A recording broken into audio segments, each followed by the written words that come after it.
All right, everyone. It is exactly 1 p.m. Eastern Time. Therefore, we will go ahead and begin.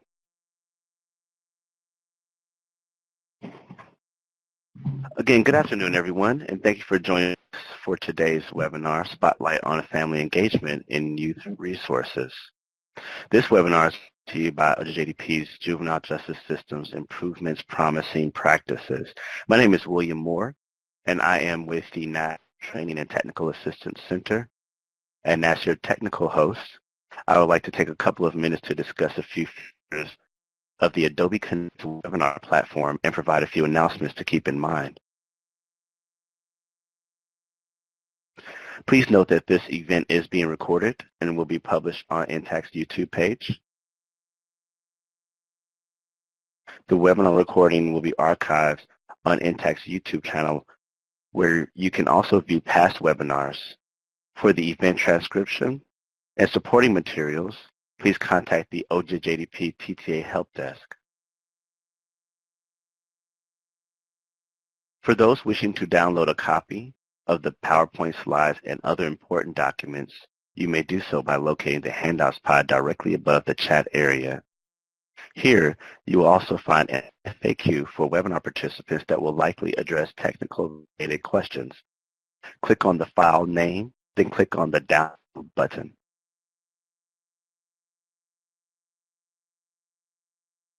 During today's conversation, in today's presentation, presenters will address some of the questions posed after our meeting. Please type in your questions into the chat box as they arise. And thank you all for utilizing the chat box. For those participating in today's webinar group, please help us count. Please take a minute to go to your chat window and type in the total number of additional people in the room with you today. If you are viewing alone, there is no need to type anything at this time. And I'll give everyone a couple of seconds. Please type in the total number of additional people in the room with you today. If you're viewing alone, there is no need to type anything at this time.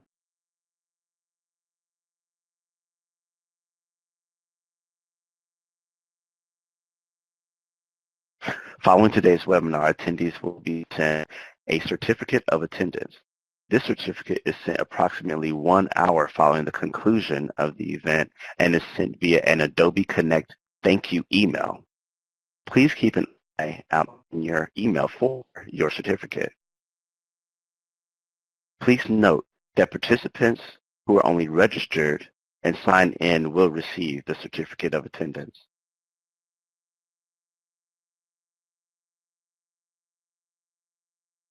At the conclusion of today's webinar, you will be provided with a link to a brief evaluation about today's presentation. The feedback you provide is used to assist in future planning and training.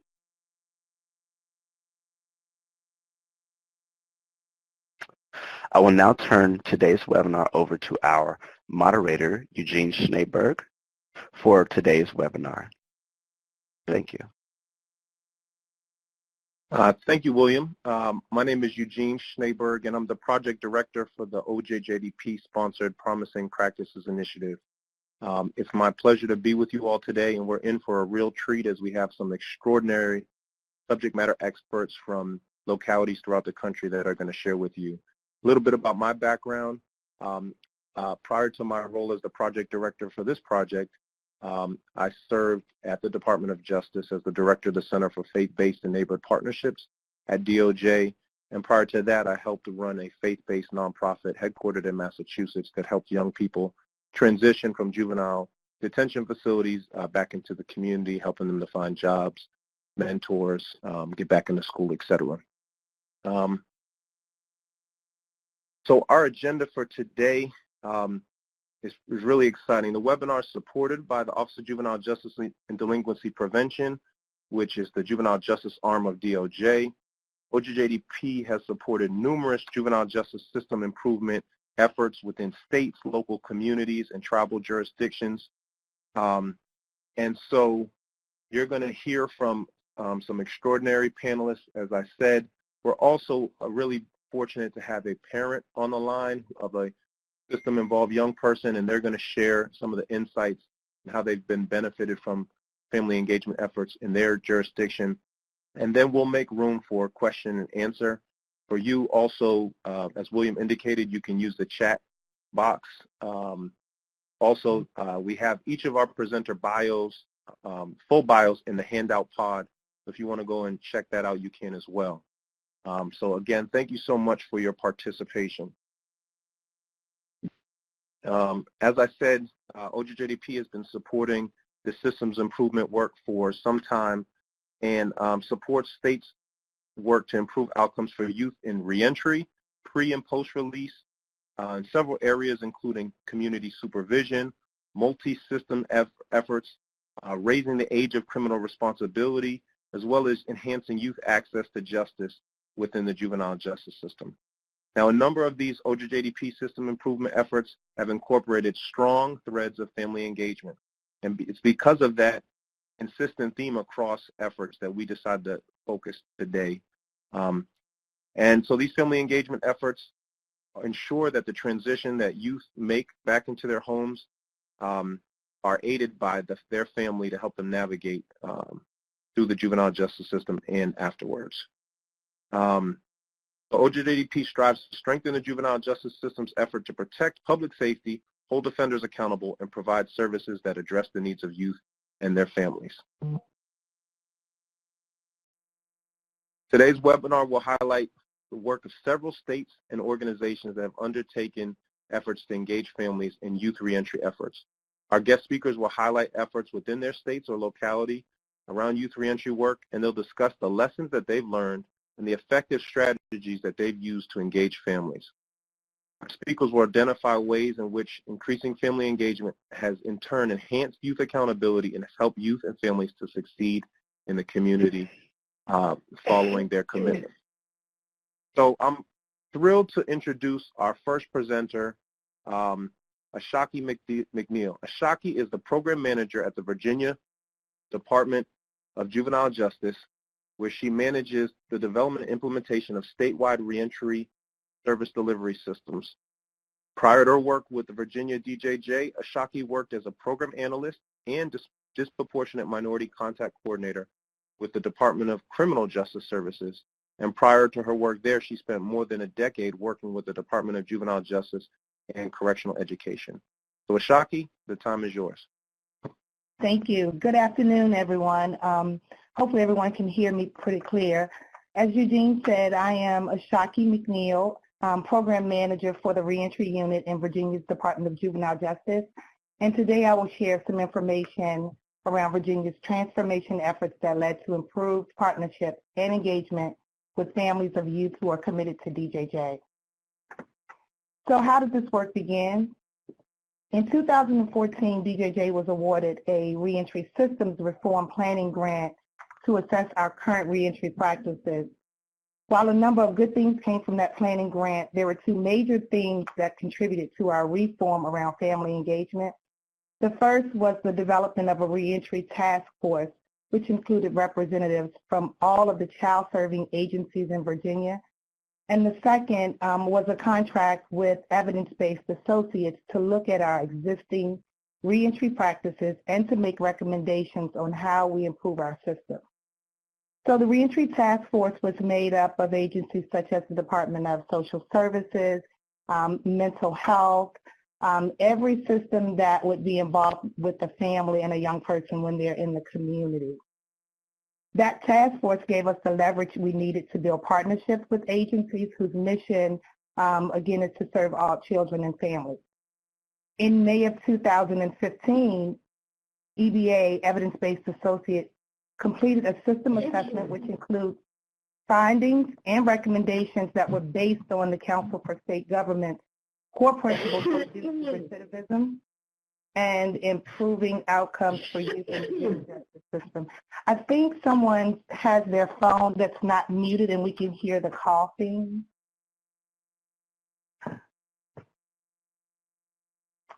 Okay, so the overall system recommendations were based on 4 core principles, but it was the 4th principle that drove our change to family engagement. And Principle 4 says tailor policies, programs, and supervision to reflect the developmental needs of adolescents. And according to CSG's white paper, the research suggests the best way to operationalize a developmentally approached juvenile justice system was to formalize meaningful family and youth engagement. Our assessment was set up with gaps and recommendations to fill those gaps. So what were our gaps? Basically, we did not include families in our decision-making processes, and families were not involved in our treatment aftercare planning. So prior to our reform, DJJ had two types of decision-making points: our initial staffing and treatment team. Families were notified and they were given the option to attend, but there was little support and flexibility for meeting times. The initial staffing team is a decision-making body that basically determines where the youth will be placed and the treatment programs that he or she will participate in. The treatment team is another decision-making body that meets monthly to review treatment progress and to review cases for change in status. The treatment team and staffing team prior to the transformation mostly included staff and very few parents if their schedules allowed them to attend. So recommendations. EDA made recommendations that would lead to better relationships and gain the trust of families, which then improved our family engagement efforts.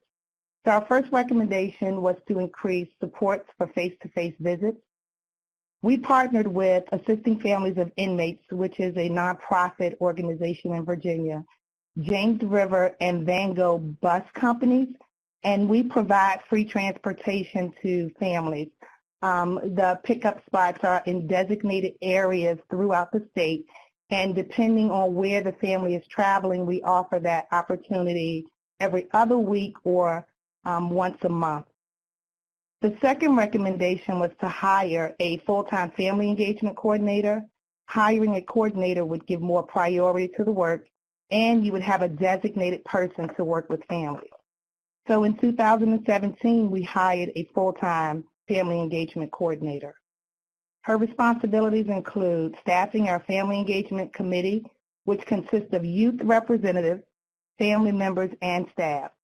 The committee meets monthly. They meet at our Bon Air facility, and those meetings are driven by a strategic plan that was developed during the start of the subcommittee with the help of Vera.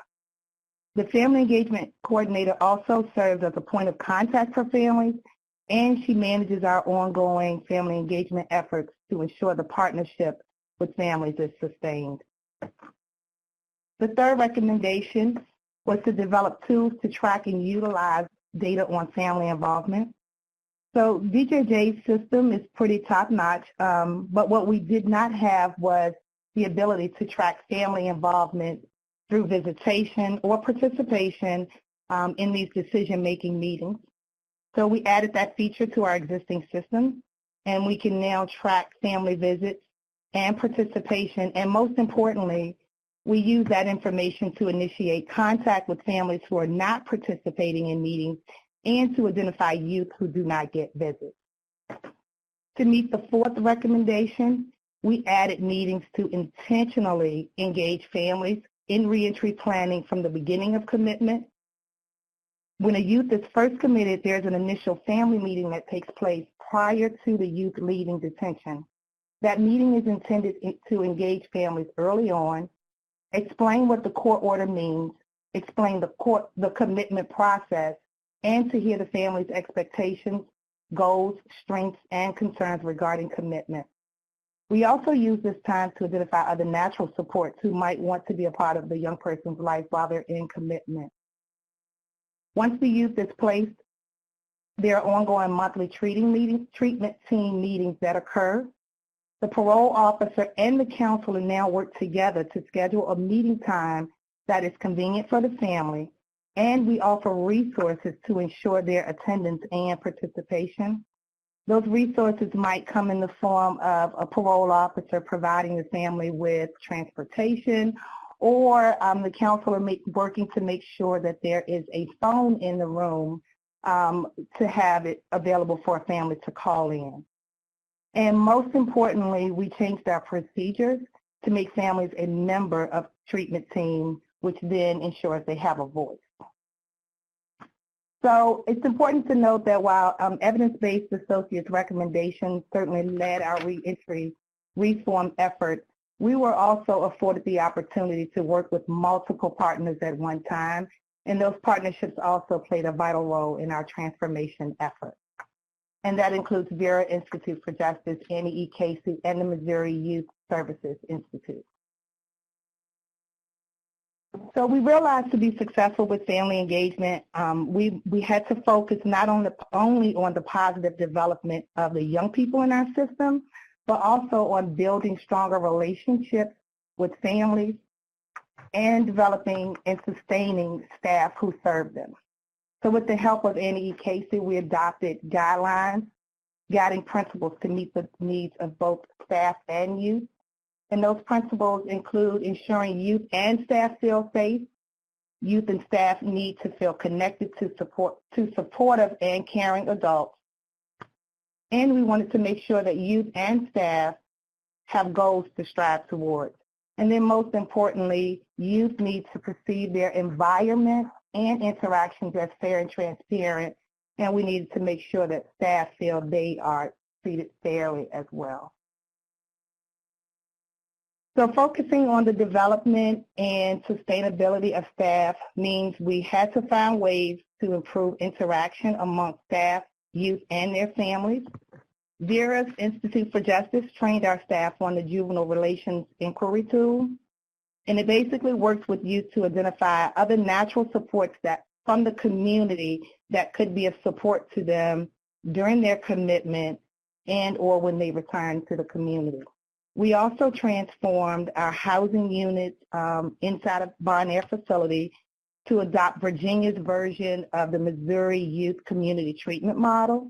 That model provides consistency among staff, youth, and family, and it promotes a culture where youth are supportive and treat each other as family. We increased contacts between staff and families. We relaxed our dress code policies to make families feel welcome and free of judgment. We host a minimum of 4 family engagement days a year, and during these events, we provide games, food, activities that promote interaction between staff, youth, and family. And probably one of the most important changes is our expanded definition of family. Prior to our reform, family was defined as mom, dad, and maybe a grandparent. We now encourage communication and connection with anyone in the community that's identified as a positive support to the young person that's in commitment. So engaging families was our overall goal. We believe families want to stay connected, but there are often barriers, situations, preconceived notions, past experiences, or their own life circumstances that prevent them from visiting. We believe we can help families by changing our visitation policies to be welcoming and flexible, providing resources and support where we could. Providing free transportation was helpful, but there were still some families who were not able to travel to our facilities. So we worked with our community partners, and we now have a video visitation program where families can go to a partner in the community and they can call in using video visitation. We found it important to give families a voice. Our Family Engagement Subcommittee is all about meeting the needs of families and the youth we serve. When we first started the subcommittee, we would initially sit in the room with families, bring up an idea, and we would have our staff do most of the talking, which means the decisions for what's best for families was still being made by staff, although families were present. So we found it important to have a designated person to ensure that families' voices are heard when they're at the table. We hired recently a family advocate who is the parent of a formally committed youth. Her responsibility is to be a voice for families and to ensure safe zones are available to hear from families without fear of judgment or consequences. And last but not least, we are very intentional about inclusion at every decision point. Intentional means doing more than simply sending an invite, but following up with a phone call or a visit and offering assistance to ensure attendance. And it also means asking the family if they have input before, during, or after the meeting. So we realize what gets written gets done. So in 2016, we introduced a reentry manual that provides guidance on reentry to all staff through written procedures. It ensures consistency and accountability. And in 2018, we went a step further, and we documented our priorities around family engagement in a strategic plan. And that plan is used to drive the work of the Family Engagement Committee. And we are doing a better job of collecting our data and, most importantly, actually using the data to improve where we fall short. Our family advocate, although she's paid by DJJ, her job is to ensure the voices of families are heard and to hold us accountable to listening. And the family engagement coordinator's role ensures that the family engagement continues to be a priority. So although we're early in the process and we do not have a lot of data, we do know that since our reform, we have had a little over 90% increase in family visits.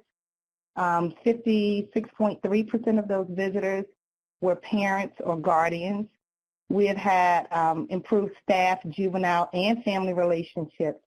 There's an increase in family participation in treatment teams, and very important, a reduction in incidents. So that's it for me. I think we answer questions at the end. That's right, Ashaki. So I want to say thank you to you, Ashaki. What a informative presentation. You guys have done such an extraordinary job in Virginia, so thank you so much for taking time out of a busy schedule to share with our webinar participants today. And Ashaki will be sticking around, and she'll be fielding questions after all of our presenters have presented. Thank you. So thank you, Ashaki. All right. So next person you'll hear from is Director Clinton Lacey. Clinton has over 26 years experience in the youth justice space. For 12 of those years, he's worked directly with youth transitioning from New York City's Rikers Island, and then went on to join the W. Hayward Burns Institute, where he addressed racial and ethnic disparities in the justice system. Clinton is a systems leader and has served as Deputy Commissioner for the New York City Probation Department, and now serves as the Director of Washington, D.C.'s Department of Youth and Rehabilitation Services. So Clinton, the time is yours. Thank you, Eugene, and thank you, Ashaki, for starting us off and sharing the great work and the important work that you all are doing there. And greetings to the listening audience. I think it's important to really begin the conversation, my conversation that is, with some, I guess, historical perspective. You know, I was a history major in college, so I tend to sort of think about things in that way at times. And as the slide indicates, there's talking about the evolution of the field of youth justice. And some broad strokes, I want to talk about that in terms of where I think the field is going and what are our, I think, awesome opportunities to continue to build on the work and the types of things that Ashaki was talking about. The punitive era itself is, you know, what I often refer to as the dark ages in youth justice, and we all know that the stories and the history around of youth justice, despite that which led even prior to the founding of juvenile court in 1898, which of course was a very positive thing, and the people who led that movement.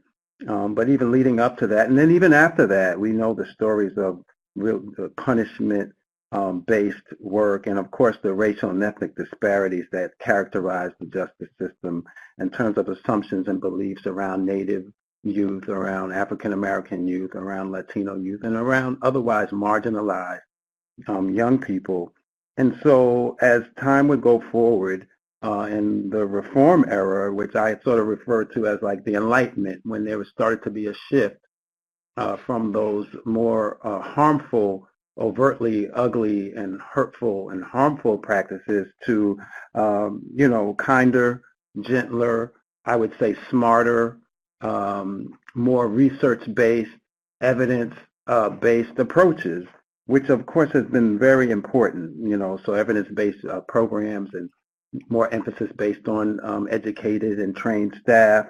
And all of those developments, which I think, and also the involvement of technologies into the field have been important, have been great, has certainly advanced the work. And so there's reform initiatives that we continue to build on and should celebrate. But I think that this era has been largely what I would call self-centered from the point of view of the justice system.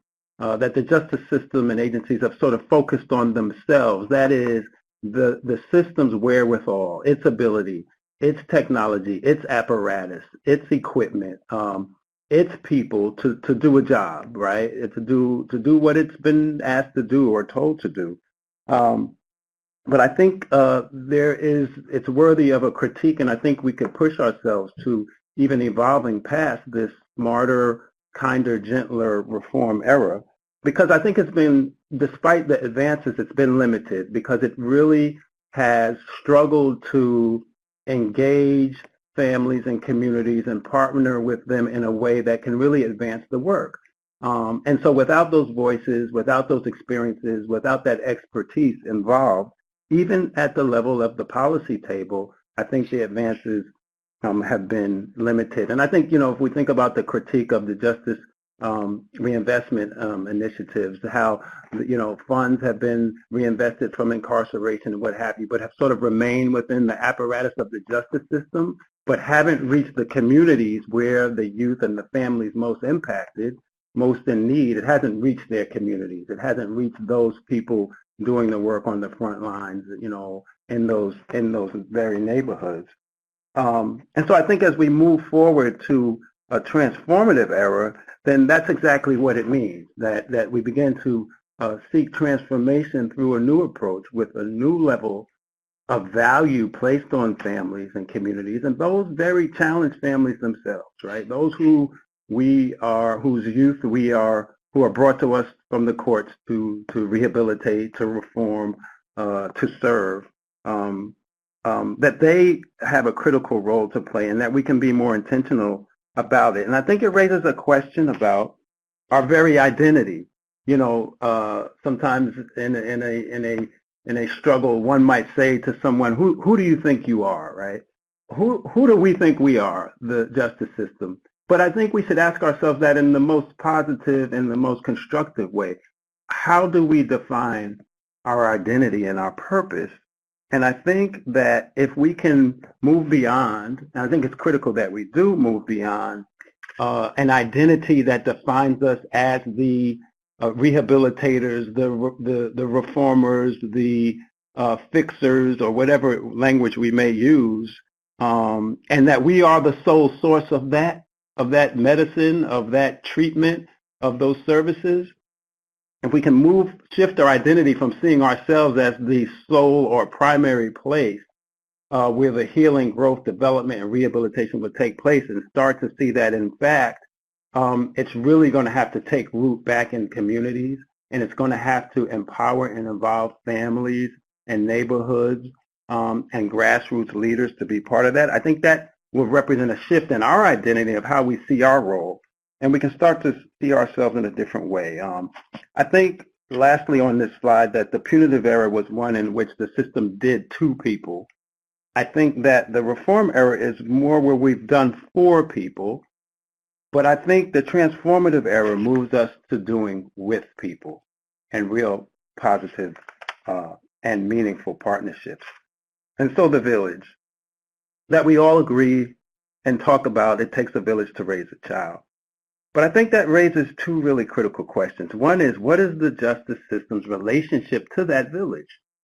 Is the village the place filled with hurt and pain and pathology from which we must rescue children and try our best to reform and rehabilitate them? Or is the village a place, yes, with many serious challenges, still the source of answers, the source of people with resources that can be a critical part of the healing process? Second question is, what is the system's investment into that village? Justice systems, I don't think we don't think of ourselves as, investors, facilitators, as partners. But I think our greater value, in fact, with all that we have to bring to the table, which is important, that our greatest value is to be facilitators of a process that really empowers children to be in the community or get back to their communities as soon as possible, wrapped around by families and other caregivers and stakeholders who are well supported, well resourced, well equipped, in partnership with systems to care for their own children. So we must, I think, shift our identity to be investors in the village and with real dollars and with real resources. And I think it begs the question around the notion of justice reinvestment. How do we reinvest resources to the very families and the neighborhoods where our children live? I think it's a critical question with regards to family engagement, family support in the juvenile justice system. What we've tried to do and what we've emphasized has really culminated in the Credible Messenger initiative. It's an initiative that I think in a broad sense has long historical roots. This notion that people with shared life experiences, often former system involvement themselves, from marginalized communities who have struggled with incarceration, with substance abuse, with the behavioral health and all the issues that we know impact the youth and families that we serve, that those folks themselves, many of them, can in fact be and are in a unique position to have the credibility to bring the messages of hope and healing, of restoration, of redemption, right, of transformation. And so we started this in New York City, really based on work that's been done around the country in various forms by credible messengers. Perhaps they didn't call themselves that. In New York City, we started at the Department of Probation, and there's a study by the Urban Institute which shows a roughly 60% reduction in recidivism as a result of those 16 to 24-year-olds on probation participating in the Credible Messenger initiative. And so essentially what it is, as I said, bringing in, recruiting, training, supporting, developing credible messengers, those with shared life experiences from the very neighborhoods where our young people and our families live, to connect to them. And essentially, I think to do what's most important in our work is to form trusting relationships, which then allows for any further progress and growth in terms of offering services, connecting people to resources, and helping young people and their families heal and grow and move away from the justice system and hopefully stay away from the justice system going forward.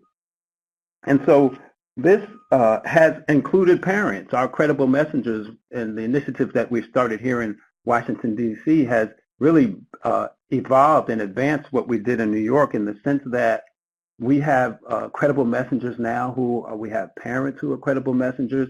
And the credible messengers don't just meet with young people. They also work very closely with families.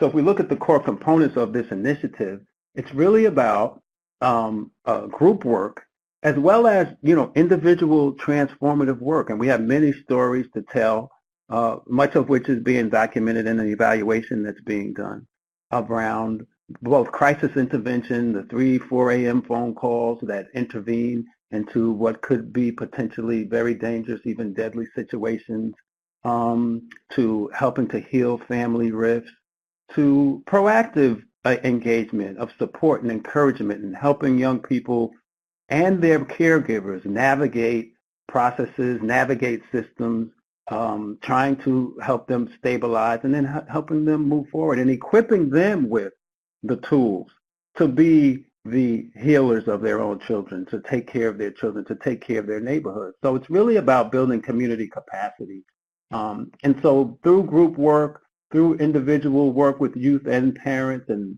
other caregivers, being available 24 hours, and really focusing on restorative justice, having a presence in the community beyond just those kids who are committed to our agency, but actually doing restorative work in the very neighborhoods where our young people live, are the core components. And this involves the families, both in terms of being the participants in all of this work, and then again, many of the credible messengers, or a growing number of them, are family members of the young people that we serve.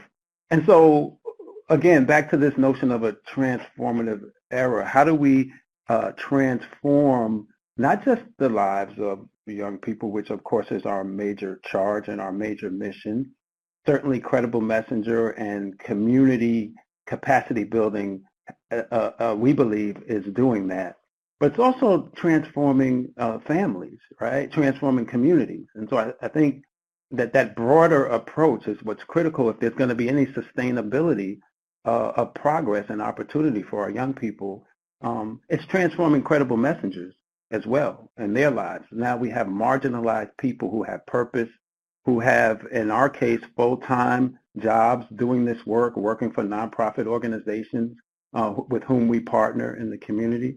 But last and not least, which I think is often left out of the conversation, this work is transforming DYRS, right? It's changing the way we think. It's changing the way we act, because now we have embedded in our agency, working side by side with our case managers, with our treatment facilitators, with our staff, with voice in the room, impacting individualized case plans, impacting policy, changing the work, adding a layer of voice, adding a layer of expertise, which we have found to be critical.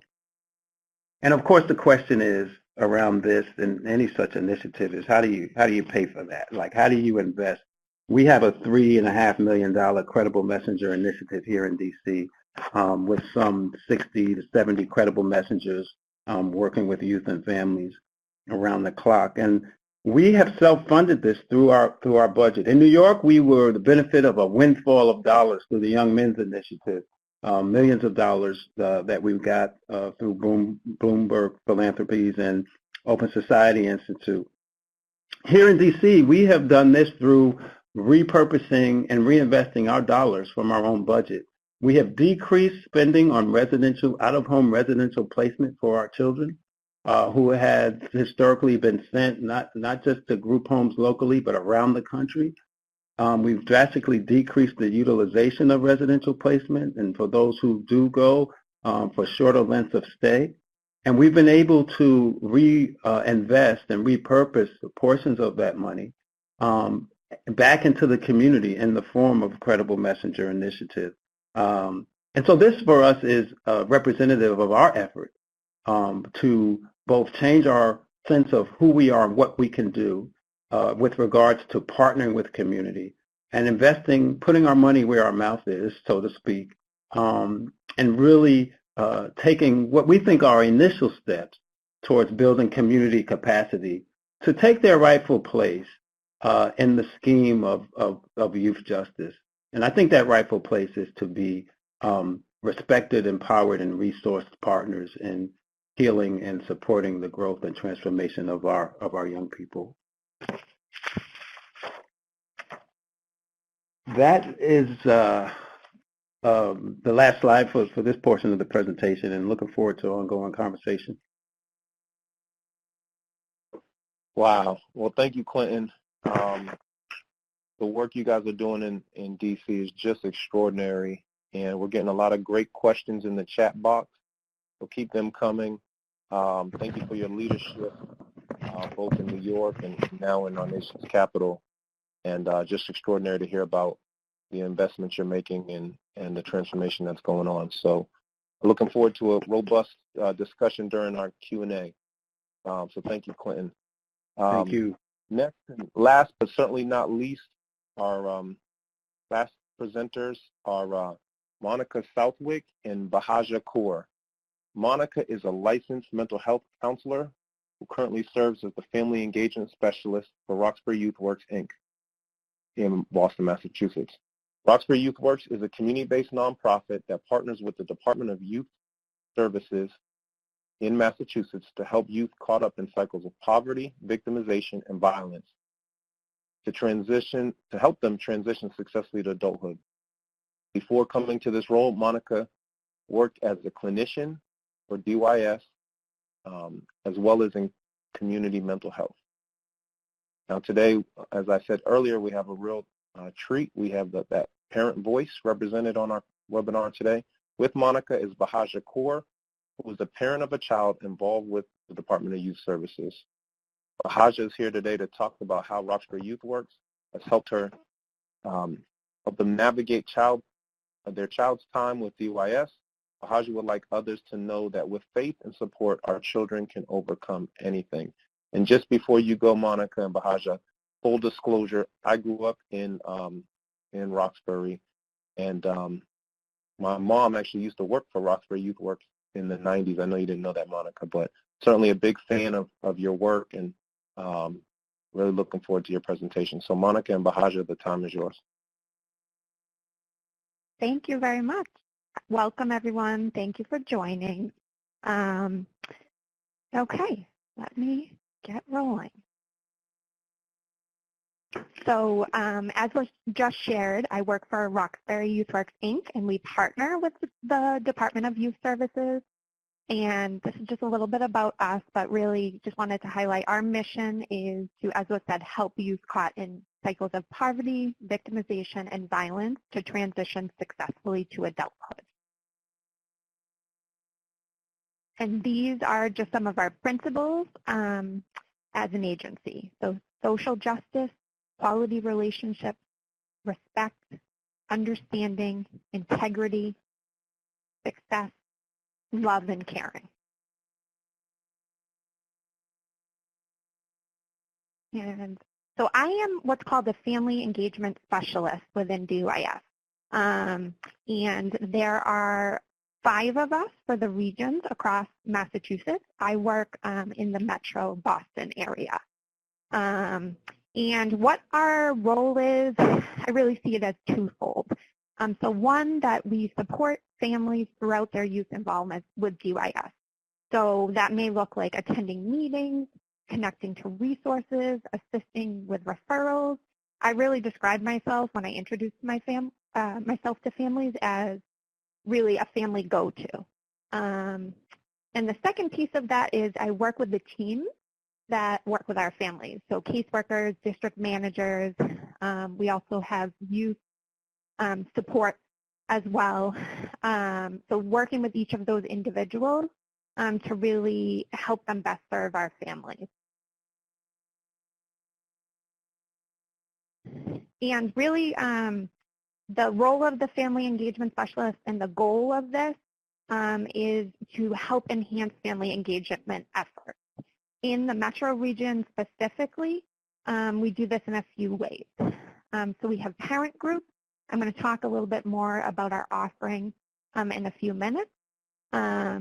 We also really work in engaging the youth from the point of when they're committed and the family as well.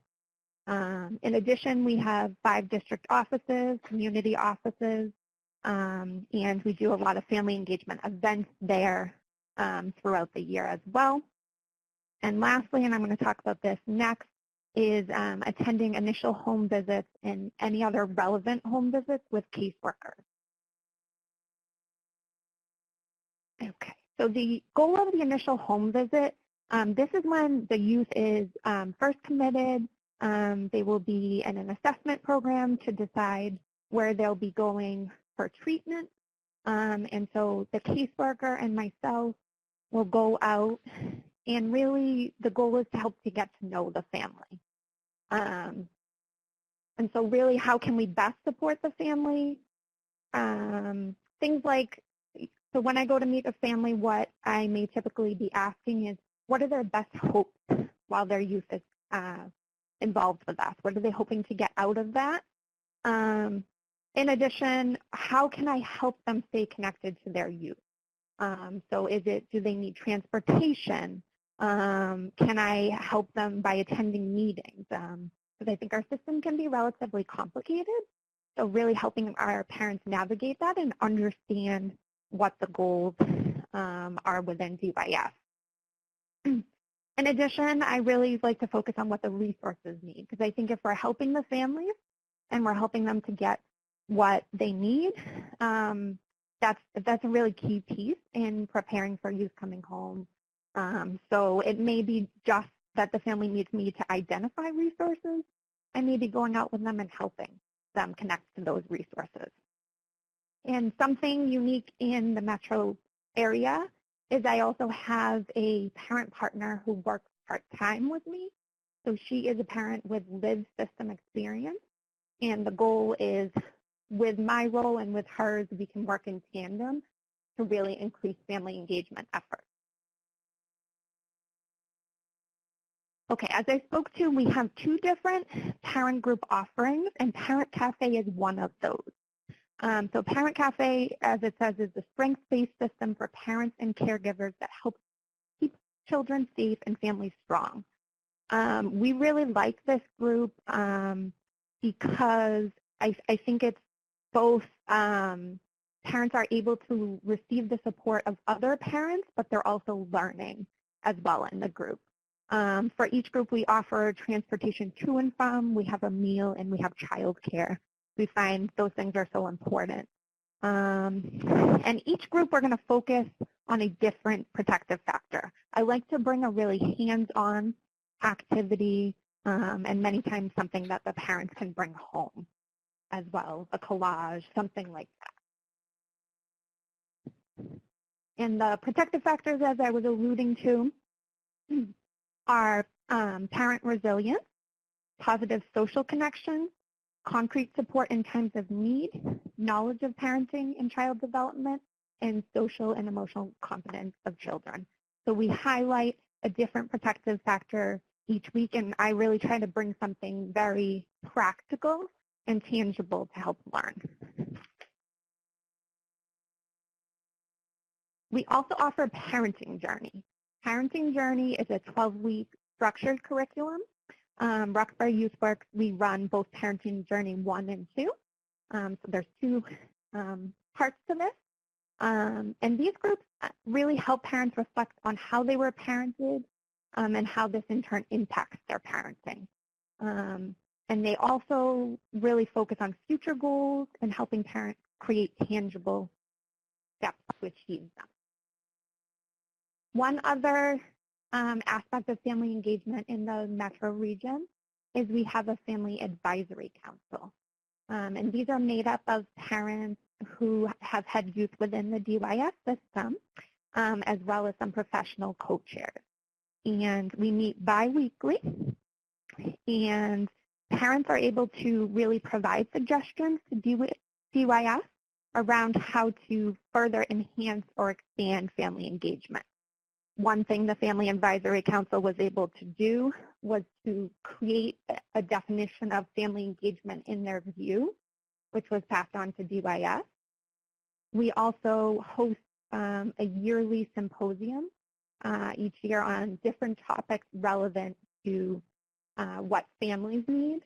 Last year we focused on one in trauma, and we're currently expanding this year's as well.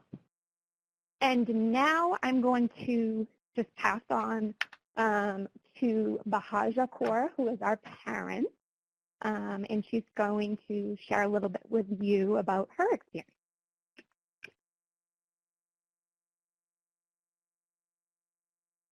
Yes, hi. My name is Bahaja Kaur, and I am a parent of a youth that is DYS involved. When my son first was committed, he struggled with the fact that he was not coming home. Within the first 5 weeks, he was involved in 3 fights. That is when I had to come in and a plan had to be set.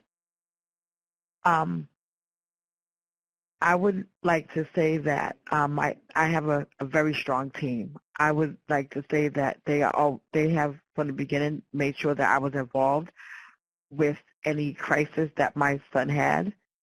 One of my concerns was the aftermath, what was going to happen when my son finished the program. That was one of my main concerns, being that the community that I live in.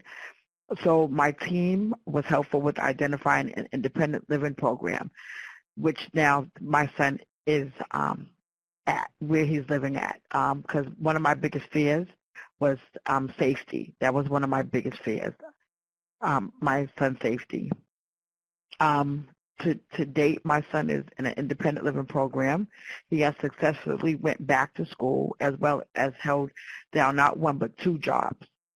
I think the key to his success is the communication that myself and his clinicians still have. Also, I feel that a program that I was involved in, Piano Cafe, which was ran by Monica, I feel that that program helped me cope with his struggles. This program also taught me there are other similarities as I. One thing I take from this experience is everyone involved has treated my son and I as a person as opposed to a case. And I feel that with that being said, we all know communication is key. And the fact that I'm a voice in my son's life and they are still involved with me, I feel that that's everything. And that's why he has the success that he's had from the beginning to the end. Thank you.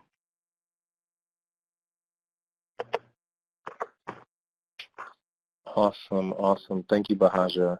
We really appreciate you sharing your and your son's story, and it's so great to hear that everything is working out well. And thank you, Monica, for your insight about the work you all are doing in Massachusetts. So now is the time. We have roughly about half an hour that we budgeted for Q&A, and a lot of really wonderful questions have come in through the chat box.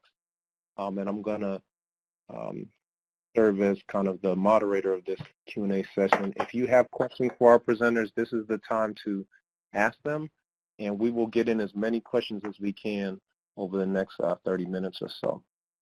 So I'm going to try and kind of go back and forth between each of the presenters and ask some of the questions that have already came in. So the first question that came in is for you, Ashaki.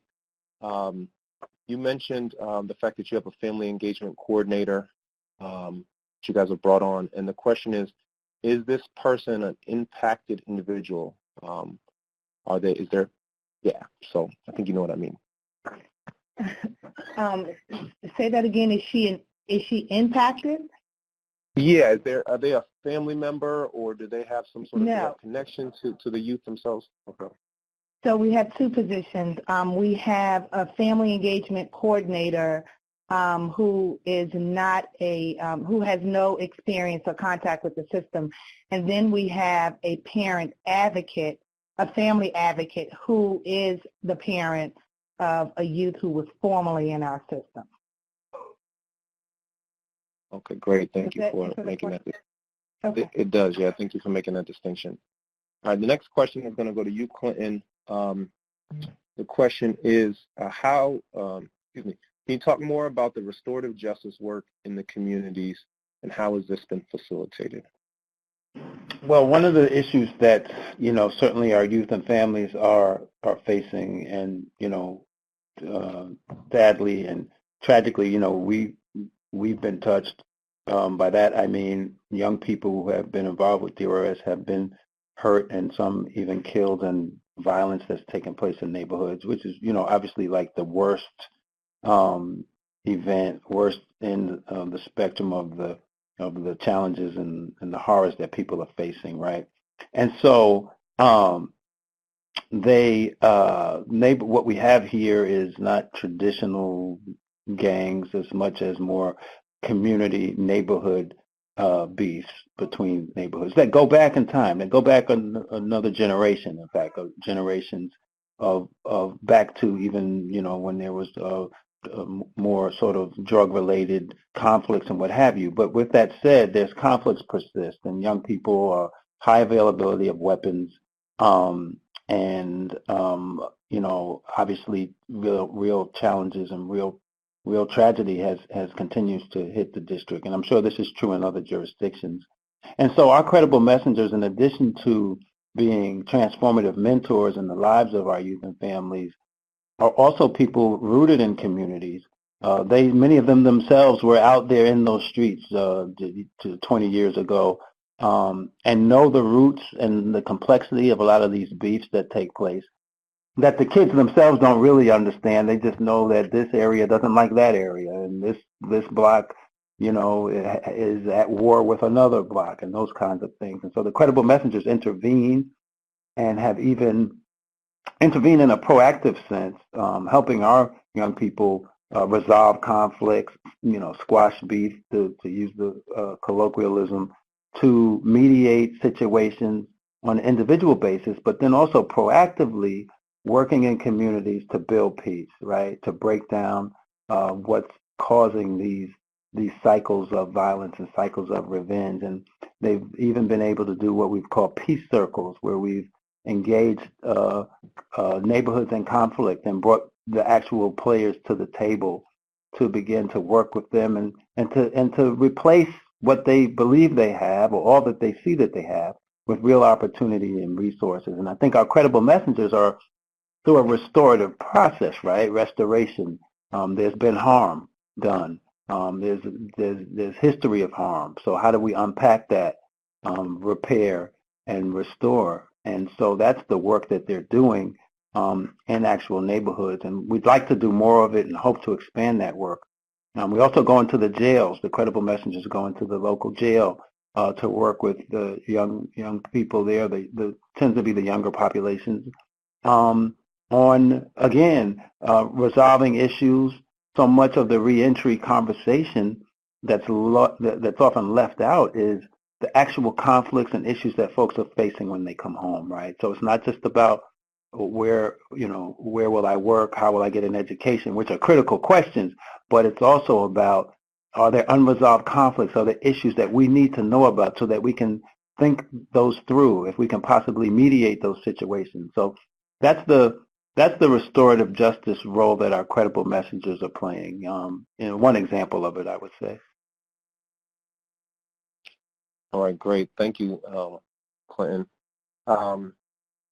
Monica, this question came in for you. I think in your presentation you mentioned, your Family Advisory Council, and someone wanted to know, how do you go about recruiting parents? What are some of the strategies you use to recruit parents to participate in that Family Advisory Council? How do you keep parents engaged? Sure. So for the Family Advisory Council, many of our parents were outreaching if they're involved in the Parent Cafe or the Parenting Journey, those types of groups. We're letting them know about this. Or if there are particular parents that I'm meeting at meetings, things like that. But a lot of our parents, I would say, have come through those groups, and that's a forum for us to get new parents involved. The FAC is funded by the OJJDP, so parents, we are able to give parents a stipend for participating, and we find that once the parents get in, they really enjoy it, and we found that attendance has been consistent once they get in. So those two factors, really, reaching out to parents who we know have an interest or we know are already connected to us, and also expanding the word through meetings and things like that, as well as supporting them for their time and for their energy coming here. All right, great. Thank you, Monica. A lot of great questions rolling in. I'm going to address this to Ashaki. Ashaki, you mentioned expanding the definition of family, and one of the questions came in that talked about how do you deal with some of the challenges associated with that? What if there's someone who may have a criminal background or someone that you may have concerns about, you know, the potential to have a negative impact on that child. How do you navigate some of those challenges, and how have you dealt with that during the expansion of the definition of family? So I think it's first important to point out that that was one of the concerns that all of our staff had, especially staff who's been around for a long time. But we have a process where we require our parole officers to do sort of an investigation around who the person is and what the person might contribute to being a part of the young person's life. While, you know, we've gotten some encouragement from outside organizations to allow peer-to-peer visits, we don't do a lot of peer-to-peer unless that peer is proven to be a positive support. It's usually in the area around an adult who is a positive influence, and they have to have some history, some positive history in the young person's life. So we basically have a process that vets the visitor. The parole officer who's in the community has to actually meet the person, and they interview, if you will, the person and talk to the family to see what the connection is. Great, thank you, Shaki. Next question goes to you, Clinton. How do you deal with, or how do you help young people transition, or how does your staff help young people transition back to school? Particularly, do you ever run into schools that might be resistant to helping, wanting that kid back in their school system, and how do you navigate those challenges? Yeah, that's classic. You know, that's just one of those issues that I think a lot of people are facing around the country in terms of schools not being, you know, not welcoming kids back, right? So many of the young people who get committed to us or disconnected from school at the time, right? And in various ways have had, you know, bad experiences there, whether it's just been in terms of academically or also, you know, social, emotionally, or to outright conflicts. And so we just have to do a lot of relationship building back with those schools, if in fact that's going to be the place where the child returns. Sometimes it's not. Sometimes we are creative in figuring out alternative options for the young person in terms of a different school, what have you. We have, we're building up and strengthening even our capacity internally around educational services. You know, there's so many questions you would ask that I would connect back to our credible messenger work, who partners with our care. We call our community case managers, we call them care coordinators, and they're essentially sort of analogous to a probation officer. They're responsible for community supervision for our young people who are in the community, most of whom are in the community. So the credible messengers work with those care coordinators to often help navigate and literally make sure our kids go to school, right? Like take them, go with them, help them develop the confidence and the wherewithal to navigate whatever the particular issue is they need to navigate to get back into school. And then on our end, of course, we are fighting, you know, the bureaucratic, doing the bureaucratic navigation, right, to get kids back in. So there's no panacea, you know, at this point, no perfect answer, but it's something that we grind out day to day, you know, case by case, really trying to advocate.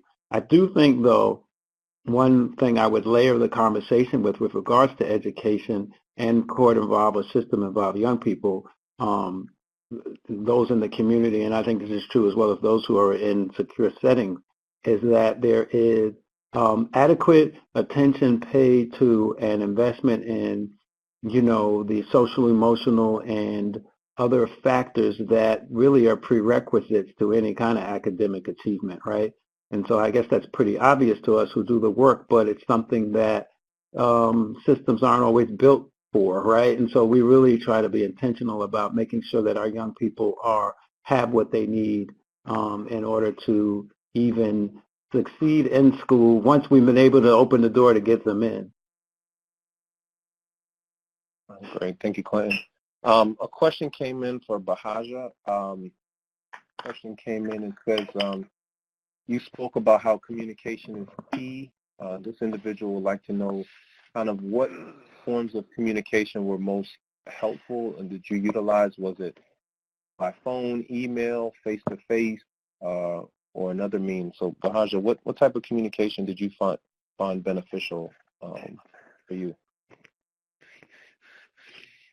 Yes, good afternoon. When I say communication is key, I mean us as the parent having a child in DYS, it's a lot of stress on us, emotional stress, to say for myself. When I say communication is key, for instance, I'm going to give an example of Monica. For example, I met Monica into the 90 days that my son was going to be complete in his DYS term. When I met Monica and I told her my needs, like she was on it like immediately. As far as the communication, it is over the phone, but it's a lot face to face as well. So my team, I'm going to say my team because they're my team, and Monica's a part of my team. They have taken a lot of stress off of me, being a parent, having a DYS child, involved with having a DYS child, because for them too as well, it's a lot of stress on the child too. Like I said, when my son first got there, he was just like all over the place. He was very angry, and while he was at the DYS facility, I actually had to meet with the team. I actually met with them every month. That's what I did not share. I just didn't want to be so broad, but I met with them every month, and everyone was always on board. Everybody was always involved. But the thing is, to me, is they wanted to know my voice, my opinion, what I felt, and that to me was very important. Awesome. Thank you, Bahaja. Ashaki, I know that your work covers the entire state of Virginia, and one of the questions that came in was, how do you provide family engagement support to families or young people who may come from rural communities and where you don't necessarily have like an office per se? So we, interesting, in Virginia, one of our rural areas is Southwest Virginia, and they do a good job of not committing kids. They deal with the kids in the community and work with the local detention centers. So we don't get a lot of kids from that area. But the kids we do get from that area, we try to get the family to them versus waiting until they're back in the community. All of our communities have court service unit offices, but we also equipped our parole officers with laptops. And that laptop allows them to sit in a family's home and actually call in to the facility where the kid is, and the counselor can actually have that kid on video. In the Danville and Roanoke area, which are pretty far distance from our facility and where we have a good number of kids committed, we worked with Department of Social Services and the Department of Community and Housing Development in Roanoke. And we actually put computers in one of the nonprofit centers. And so families can travel to that center and actually call in on a designated day and time of the week to visit with their kids. So we basically just try and utilize technology where we can. But we don't have the issue of a community that wouldn't have access to an office. And we even have parole officers that will transport our families. We had a parole officer to drive one of our family members 3.5 hours to get on the bus, and the bus brought her to Bon Air. And then the PO picked her up when she returned back to the community.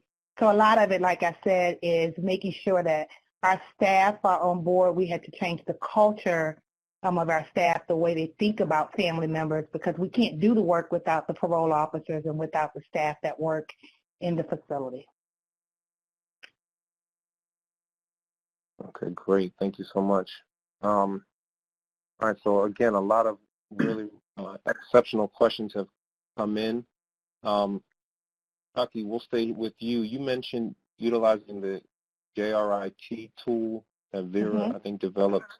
Someone was intrigued by that and wanted to know, is that available to the public, or is that something that you had to kind of have a contract in place with Vera to be able to utilize or view? We had a contract in place with Vera. It was during the time our grant was available, so we had resources to pay them. And they basically trained all of our residential staff that work with the kids. Okay, great, thank you. All right, I'm going to throw this next question out to any of our presenters who want to take it, so come first serve. What about, here's a question, what about youth who don't have good relationships with their parents or whoever their guardian is at the time? How do you help family and youth develop relationships with other groups? And that's the case. Well, I would jump in, which is the case very often, strained relationships, and even situations where there's been great harm and pain, and tragedy within families. And so that's so much a part of our work. I think it does relate to our previous question around restorative justice and restoration itself, right, and repair and healing. And so this is so much of the work that we do. We partner with a community partner, an organization called Anchored in Strength, which is our family engagement partner who works with us very closely, very hand in hand, really, a part of our organization in a very real way of working with families, individually and collectively, going on retreats, taking families away to engage in healing circles, and other forms of relationship building.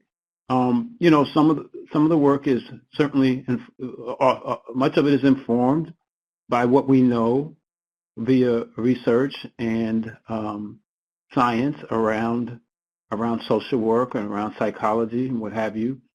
And a real part of the practice, though, is having presence in relationship and being in community with family.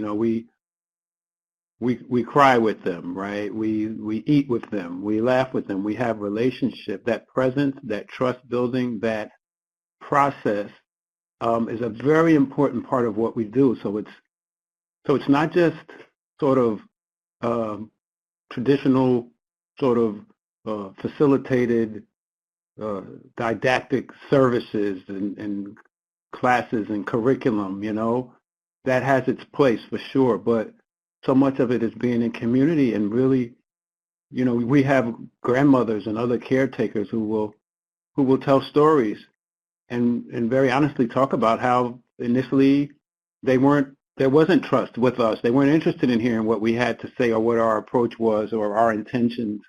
But over time, with consistency and care, we've formed relationships and been able to assist healing to take place between family members.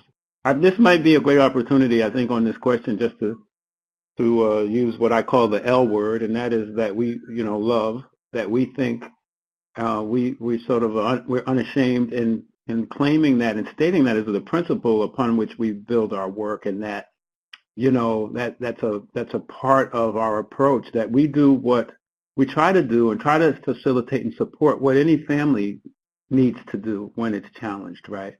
Is to rely on and emphasize its love and care and patience as it heals. Thanks, Quentin. LOVE. Yeah. All right, I have a question that came in from Monica, and while I'm teeing up this question for the rest of our presenters, after Monica answers this question, if there's anything that you maybe wanted to say but you didn't get a chance to say, or you want to respond to or piggyback on another question that another presenter answered, I'm going to make room for you guys. So just prepare that. So Monica, you mentioned the 12-week curriculum, I believe, and a couple questions came in related to that. Can you talk a little bit about what's the outline or the kind of curriculum you guys use for those 12 weeks? And 12 weeks is a long time, and how do you keep the, you mentioned the stipend, but are there other strategies that you use to keep parents engaged over the course of those 12 weeks? Sure. So Parenting Journey, they actually they have a location in the Boston area, and they also have one in New York as well. And so they do formal trainings on that. So that's how we came to receive that curriculum. Is several of us across the agency were trained specifically in it. We find this to be really beneficial. I think our parents really enjoy it. In terms of getting families engaged related to this, so for group, what we like to do, and particularly with the Parenting Journey, because it's a 12-week and it's a very intensive curriculum, is we like to offer like some gift cards and other incentives as we go through to really reward that. I think it's a big commitment, and to really reward and encourage those parents for going through that and for participating. So that's something that we do within our groups. And Parenting Journey, if you look it up, you should be easily able to find the website with information about when their trainings are held. Great. Thank you, Monica. I appreciate that. So as I said, I want to make room. Any of our presenters, you want to pick up on any of the themes that have come up or anything that you wanted to share before we go back to our audience questions?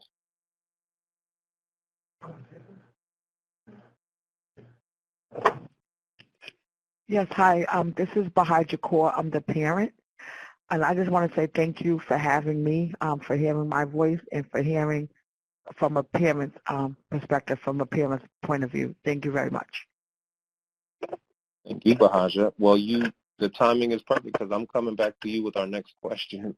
So what advice would you give to other parents of justice-involved youth in terms of the family resources that you've learned? I would say don't be scared to ask for help. Sometimes people are ashamed to ask for help. I had to learn not to be ashamed to ask for help, that everyone needs help one time in their life. Everyone, whether whatever walks of life you're from, that everybody is going to need help. I would say find out what resources are available. That's another thing. A lot of us, sometimes, we don't know what's available to us, so we don't know what to ask for.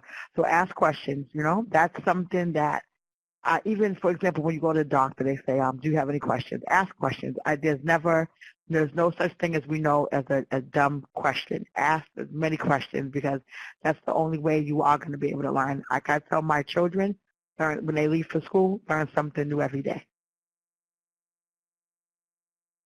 Thank you so much. Quentin, this question came in about Credible Messengers program that you guys operate. Do you have any, early outcomes data that you guys have been able to track about the Credible Messengers program? Well, a great question. Other than the data that was, the evaluation that was done by the Urban Institute in the first iteration of it in New York City, as I mentioned earlier, showed those 50, I believe it was like 59% reduction in recidivism of those who participated in the initiative. Since coming to D.C. and evolving the model to be inclusive of families, and also the Credible Messengers here are full-time, paid full-time employees of the organizations that they work with in the community. we have engaged in an evaluation. It's being evaluated by professors from John Jay College of Criminal Justice and also Harvard University. And so the interim findings for them have been more qualitative in terms of what they're seeing in terms of an evolution, and the feedback from families and from young people have all spoken very highly of transformed relationships, of empowerment, of changed attitudes, of changed trajectory of the young people and their families. From a quantitative point of view, so far, what we've seen, and it's correlative at this point, but over the course since we've implemented Credible Messenger here in DC, we've experienced a 50% reduction in recidivism. Before we implemented it, it was at 40%. And since we've implemented it, it's at 20, roughly 20, rough numbers. So one correlation there, which, and so we certainly, at the end, in another year, we'll have a full evaluation done with both qualitative and quantitative data to, sort of speak to the approach. I think it's fair to say that our approach has been more ethnographic than some other more traditional approaches. We're not doing blind random assignment for a number of reasons, which is probably another webinar to talk about. But we are doing an evaluation, and we're really hopeful about it, and we'll continue to share as it unfolds. Great, great. Thank you, Quentin. So we're coming down the pike. We have about 7-8 more minutes. William, I'm cognizant. I know we have some housekeeping things we need to do at the tail end. But I think we have time for maybe a few more questions and answers. One question came in, and this is for anyone who wants to take it. But the question really related to, out of the number of parents and family members who are offered services, so the total number of families that are outreached to, what percentage of those families actually take advantage of the services that are offered? So anybody who wants to take a stab at that. It doesn't have to be an exact number, but just ballparking. Is it 100% of parents who are offered the services take you up on them, or 50%? Just trying to get a sense for scale. So Eugene, this is Ashaki from Virginia. Definitely not 100% of parents taking us up on the offer. But I would say when we first began the initiatives that we're doing, we had a very low rate of participation from families. And we noticed the increase when we put the parent advocate started with us as just a parent of a kid with a voice. She just had a voice, and she was not afraid to use her voice. And so she became sort of our communication connection to families. She would talk to people at visitation, and that's when we noticed the increase in things like the Family Engagement Subcommittee. So it seems as though, similar to what Clinton does in DC with Credible Messenger, even the families want to hear from someone who's going through the same thing that they're going through. And a follow-up to you. Go ahead, Quinn. No, I'm sorry. Yeah, I was just saying, we offer, it sort of relates to the evaluation question too, we offer and provide Credible Messenger services really to all of our youth committed to us. And so, and to their families. And while we had, and so I think a snapshot of that participation would have us with over half of our families, I would say actively engaged. It's a process though, and sometimes it's a relationship building, and so it might take a while for some family members to formally participate or to come to family group meetings, and some may never come, but we meet them at their home. Or sometimes we ring a doorbell 5 times over the course of a month before there's an answer, and and then that might take another month for it to break through. So it's a great question, and it's something that we're going to measure and talk about and more length in the evaluation, but it's a process. Great. All right, thank you. So we just have maybe 2 more minutes, Ashaki,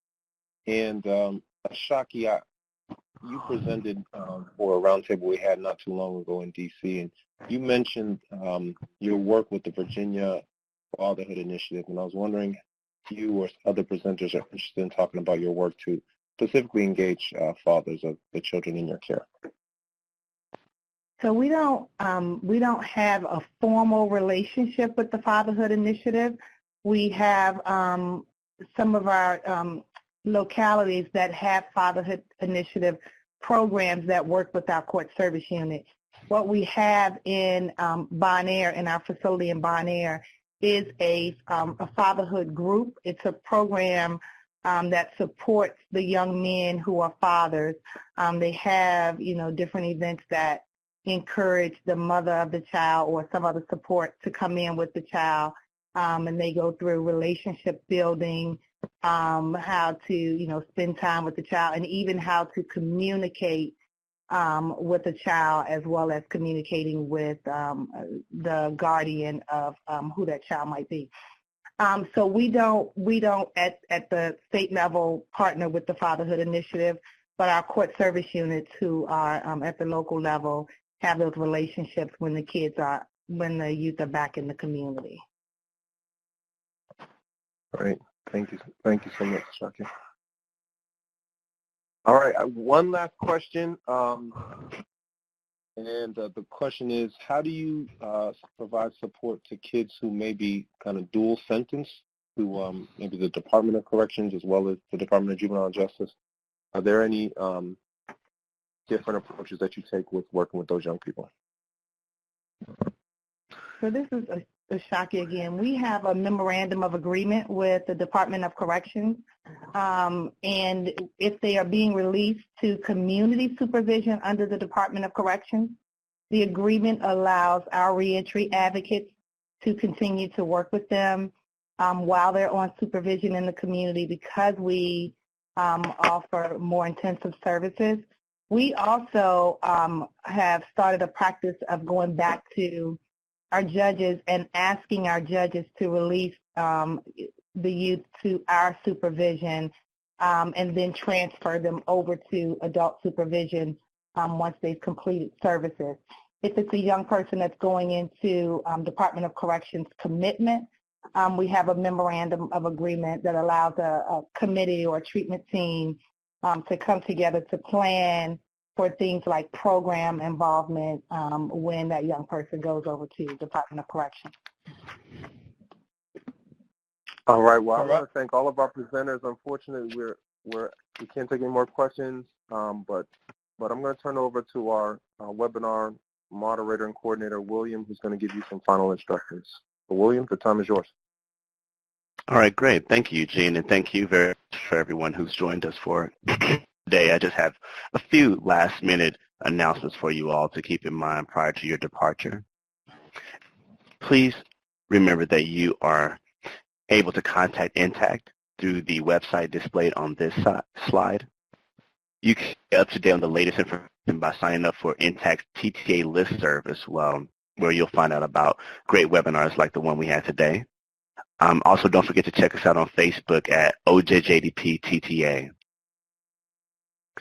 You can also contact the OJJDP via the Help Desk by following the contact information on this slide.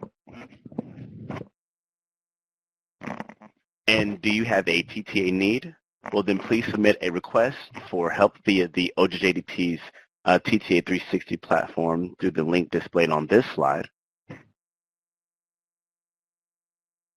As a reminder, the webinar recording will be archived on NTTAC's YouTube channel, where you can also view past webinars. And for the transcript and supporting materials, please contact the OJJDP TTA Help Desk. Please take a moment to review the disclaimer here.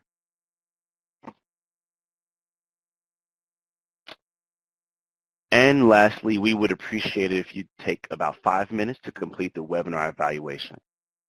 Again, thank you everyone for joining us today. Have a great afternoon.